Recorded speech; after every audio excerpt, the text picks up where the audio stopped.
예언의 은사를 통해서도 말씀하세요. 그러나 이 모든 것들은 절대적인 말씀, 성경의 점검을 받아야 된다는 거, 이거 절대로 놓치거나 헷갈리지 마시기를 주님의 이름으로 축원합니다. 이 말씀에서 벗어나면은 문제가 발생을 하는 거예요. 근데 여러분, 지금도요, 이 거짓 선지자들에게 이 거짓된 예언에 의해서 속아 넘어가는 사람들이 많아요. 요즘 유튜브에서 활동을 합니다. 시대가 바뀌었어요. 선지자들도 유튜브로 예언을 해요. 어떤 남자가 예언 활동을 하죠. 이 사람이 뭔 예언을 많이 합니까? 백신은 666이다. 여러분, 백신 666 아닙니다. 이것 때문에 저한테 문의하는 사람들도 되게 많아요. 이 666이라는 말이 계시록 13장에 나옵니다. 짐승의 수 혹은 사람의 수 666.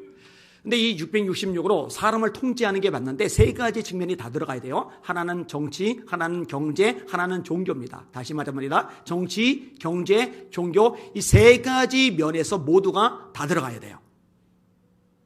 백신이 그런 개념 아직 아니거든요. 이 666이라고 말하면 안 돼요. 그리고 이 사람은요, 목사님들 다 난도질을 해요. 근데 거기 쏠깃해가지고 막 넘어가는 거예요. 이 바보 천지 같은 짓이죠. 자, 이 사람보다 더 위험한 사람이 누구냐? 어떤 여자인데, 이 여자는요, 구독자가 많아요. 그리고 은혜롭다고 막 댓글들이 줄줄이 달려요. 참 심각한 현상이죠. 이런 구약의 선지자들 보세요. 이 선지자를 보면은요, 신상 명세가 뚜렷합니다. 예레미야 1장 1절에 이렇게 말씀을 합니다. 베냐민 땅 아나돗의 제사장들 중에 힐기야의 아들 예레미야의 말이니라. 힐기야의 아들 예레미야의 말이니라. 자, 이사야 1장 1절, 유다왕 우시야와 요담과 아하스와 히스기야 시대에 아모스의 아들 이사야가 유다와 예루살렘에 관하여 본 계시라. 아모스 1장 1절, 유다왕 우시야의 시대 곧 이스라엘 왕 요아스의 아들 여로보암의 시대 지진전 2년에 드고아의 목자 중 아모스가 이스라엘에 대하여 이상으로 받은 말씀이라. 원래 드고아의 목자로서 일을 했는데 하나님의 부르심을 받아서 선지자가 되었다. 이렇게 신상 명세가 언급이 되는 거예요. 호세아 1장 1절, 우시야와 요담과 아하스와 히스기야가 이어 유다 왕이 된 시대 곧 요아스의 아들 여로보암이 이스라엘 왕이 된 시대에 부에리의 아들 호세아에게 임한 여호와의 말씀이라. 제가 일부만 이용했습니다만 구약 한번 찾아서 선지서들 읽어봐요. 선지자가 누군지 신상 명세가 뚜렷하게 나옵니다. 그런데 이 여자는 이름이 뭔지도 몰라요. 신학교를 어디서 공부했는지도 몰라요. 얼굴도 안 나와요. 목소리만 나와서 하나님이 이렇게 말씀하셨다, 하나님이 이렇게 말씀하셨다, 하나님이 이렇게 말씀하셨다, 그 얘기만 주저리 늘어나요. 성경을 조금만 알면, 분별력이 조금만 생기면은 이거 대번 이사가다가 눈칠 텐데요, 좋다고 따라가요. 이게 멸망의 자식들이죠. 지옥의 백성들이죠. 그러니 그런 거 미혹당해서 넘어가는 거죠. 여러분, 구약의 선지자들 예언 분량이 얼마나 됩니까? 여러분, 구약에서 가장 긴 선지서가 뭐죠? 이사야. 몇 장이에요? 66장. 두 번째로 긴 선지서가 뭐죠? 예레미야. 몇 장이에요? 52장. 세 번째로 긴 선지서가 뭐죠? 에스겔. 몇 장이에요? 48장. 요나는 몇 장? 4장. 학개는 2장. 말라기 4장. 여러분, 근데 이 여자가 받은 계시량이 얼마나 많은지요? 하루에도 잔뜩 받아내니까 이사야의 몇십 곡절이 될 거예요, 이거. 와, 그 구별 안 가요? 분별이 안 가요? 어떻게 그거를 하나님의 예언의 말씀이라고 듣고 있느냐고요. 바보 같은 일이죠. 여러분, 구약의 선지자들 보면은요, 시대적인 메시지를 전합니다. 특별히 선지자들의 핵심 메시지는 예수 그리스도시죠. 여러분, 예수님께서 베들레헴에서 태어날 것을 미가가 예언하죠. 미가서 5장 2절, 베들레헴 에브라다야 네게서 내 백성을 다스릴 목자가 나리라. 그의 근본은 태초에 영원에 있느니라. 이사야가 세례 요한의 탄생을 예언하죠. 광야에 외치는 자의 소리, 주의 길을 예비하라, 그의 척정을 평탄하게 하라. 세례 요한이 너 누구냐? 선지자냐? 하니까 나 선지자 아니다. 그럼 누구냐? 우리를 보낸 이들에게 대답하게 하라. 나는 선지자 이사야의 책에 기록된 것처럼 광야에 외치는 자의 소리다. 이렇게 말을 합니다.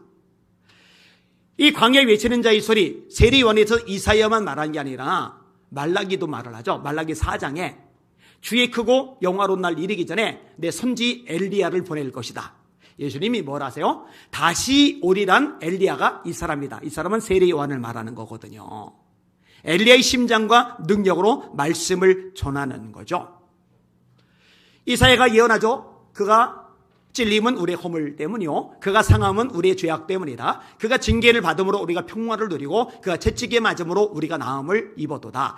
우리는 다 양 같아서 그릇 행하여 각기 제 길 걷거늘 하나님께서는 우리 무리의 죄악을 그에게 담당시키셨도다. 예수님이 예루살렘에 나귀 타고 입성하실 것 스가랴 9장 9절. 그는 겸손하여 멍에 매는 짐승의 새끼 곧 나귀의 새끼를 탔도다. 이런 식의 말씀이죠. 그 다음에 주변 나라를 향해 예언하는 거예요. 바벨론에 대해서, 아수르에 대해서, 암몬에 대해서, 에돔에 대해서, 모압에 대해서, 아람에 대해서, 블레셋에 대해서 예언하는 거예요. 유다의 멸망에 대해서 예언하죠. 북이스라엘의 멸망에 대해서 예언하죠. 다니엘 같은 경우는요, 역사를 꿰요. 바벨론, 페르시아, 헬라, 로마, 그 마지막 나타날 연합 제국까지 이 모든 나라를 폐하시는 뜨인 돌 예수 그리스도에 대해서 예언하고 있잖아요. 이렇게 시대적인 메시지를 전하는데 이 여자는요, 시시콜콜하게 하나님 요 사람 어째요? 요 사람 어째요? 이렇다고 주님 말씀하셨어요. 이렇다고 주님 말씀하셨어요. 이렇다고 주님 말씀하셨어요. 그러면은 댓글, 와, 뭔 바보 같은 짓이에요? 왜 그걸 봐요? 그걸 왜 들여다보고 있어요? 정신 나간 거죠. 이 여자가요, 제 이름도 얘기했더라고, 제 이름도. 아까 말한 그 남자도 제 이름 얘기했어요. 예언자들이 저를 주목하고 있어요. 선지자들이 저에게 관심이 그렇게 많아요. 제가 그 대목만 약간 보고요, 듣다가 얼른 껐어요. 왜? 막 토가 나올라요. 막 구역질이 막 나올라요. 영이 너무 더러우니까. 근데 그걸 못 느껴요. 참 비참한 일이에요. 여러분, 신약 시대에도 선지자들이 있었습니다. 없었던 게 아니에요. 예언의 은사를 받아서 예언하는 사람들을 선지자라고 합니다. 사도행전 13장에 보니까 이렇게 기록을 합니다. 안디옥 교회에 선지자들과 교사들이 있으니 곧 바나바와 니게르라는 시몬과 구레네 사람 루기오와 분봉왕 헤롯의 젖동생 마나인과 및 사울이라. 이들에게 하나님의 음성이 들리는 거예요. 안디옥 교회 목회자가 둘이에요. 바울과 바나바. 근데 이 둘을 선교사로 파송하라는 거예요. 아니, 담임 목사님 딱 둘인데 둘 다 선교사로 나가면 교회는 누가 돌보고요? 교회를 누가 돌봐요? 성도들이 돌보는 거죠. 안디옥 교회는 성경적인 교회예요. 안디옥 교회는 건강한 교회예요. 안디옥 교회는 수준이 있는 교회예요. 애당초 스데반의 죽임과 더불어 도망자가 됐잖아요. 당장 잠잘 곳이 없어요. 당장 먹고 살 길이 막연해요. 그런데 그런 그들이 복음을 전해서 생겨난 교회가 안디옥 교회고요. 바울과 바나바 두 사도가 빠져나가도 스스로가 성도들이 서로 보살피는 거예요. 전도하는 거예요. 양육하고 세워가는 거예요. 여러분, 진짜 건강한 교회, 성경적인 교회는 뭐냐면요, 담임 목사가 빠져도 영향이 없는 교회가 건강한 교회입니다. 할렐루야. 담임 목사 의존적인 교회는 병든 교회예요. 담임 목사 의존적인 교회는요, 건강하지 않고 성경적이지 않은 교회예요. 그 바람직하지 않은 거예요. 그리고 초대교회 직분자들 세운 목적이 뭐였어요? 성도들을 보살피는 거, 그거 하라고 세운 거예요. 그럼 사도들은 뭐 하는 거예요? 우리는 말씀 전하는 것과 기도하는 거래. 기도와 말씀 사역에 전념하리라. 그게 목적인 거예요. 헷갈리지 마시길 주님의 이름으로 축원합니다. 아무튼 선지자들이 하나님의 말씀을 받으니까 이 말씀에 순종해서 안디옥 교회는 바울과 바나바를 보내버려요. 그리고 목회자도 없는데 자기들끼리 교회를 잘 꾸려나가요. 그러면은 어떻게 되느냐, 나중에 바울과 바나바가 선교하다 돌아와서 다시 목회를 내요. 그리고 또 놔두고 떠나요. 또 돌아와서 다시 목회를 내요. 또 나가서 떠나요.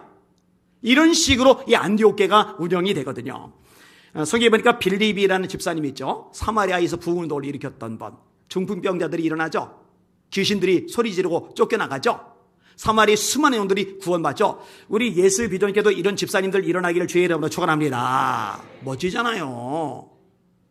우리 예수님께 이런 권사님들이 일어나기를 주의 이름으로 축원합니다. 장로님들 당연히 그래야 되고 영적 권세가 있길 주의 이름으로 축원합니다. 이튿날 떠나 가이사랴에 이르러 7 집사 중 하나인 전도자 빌립에 들어가서 머무르니라.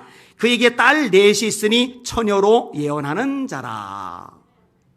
딸 4명이 다 선지자인 거예요.